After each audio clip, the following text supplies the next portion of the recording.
আজ চলে গেলাম পিস্তুত দাদা আর বৌদির অ্যানিভার্সারির অনুষ্ঠানে। আমি, মা, বাপি, ছোটদাদু আর ছোট্টামি গেছিলাম এই টোটোটায় করে। মার্চ মাস পড়তে না পড়তেই এত পরিমাণে গরম পড়েছিল যে বাইরে বেরিয়ে সূর্যের তাপ দেখে মনে হচ্ছিল পুরোপুরি গরমকাল চলে এসেছে। হ্যাঁ, তোমরা ঠিকই দেখেছো। প্রথমে আমি ওই লাল জামাটা পরেই রেডি হয়েছিলাম, তারপরে চেঞ্জ করে সাদা জামাটা পরেছিলাম, কারণ লাল জামাটা খুব একটা ভালো লাগছিল না। তারপরে আমরা পৌঁছে গেলাম আর এসে দেখলাম যে কিছু কিছু মানুষজন এসেছে, এখনো অনেকে আসতে বাকি। যাওয়ার পরে কোল্ড ড্রিঙ্কসটা খেয়ে একটু শান্তি পেলাম। আর তার মধ্যে এই যে বৌদি এলো সকলকে প্রণাম করতে, তারপরে আমরা একটু মিষ্টি জল খেয়ে নিলাম।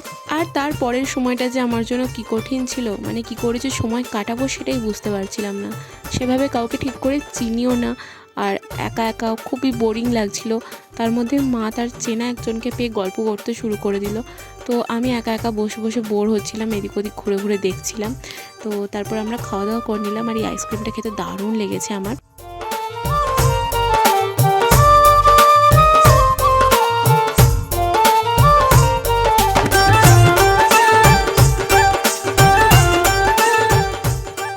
এরপর কেক টেক খেয়ে মা কাকিমা সবাই মিলে একটু ওদের বাড়ির পিছনের বাগানে ঘুরতে গেছিলো, আমিও গেছিলাম।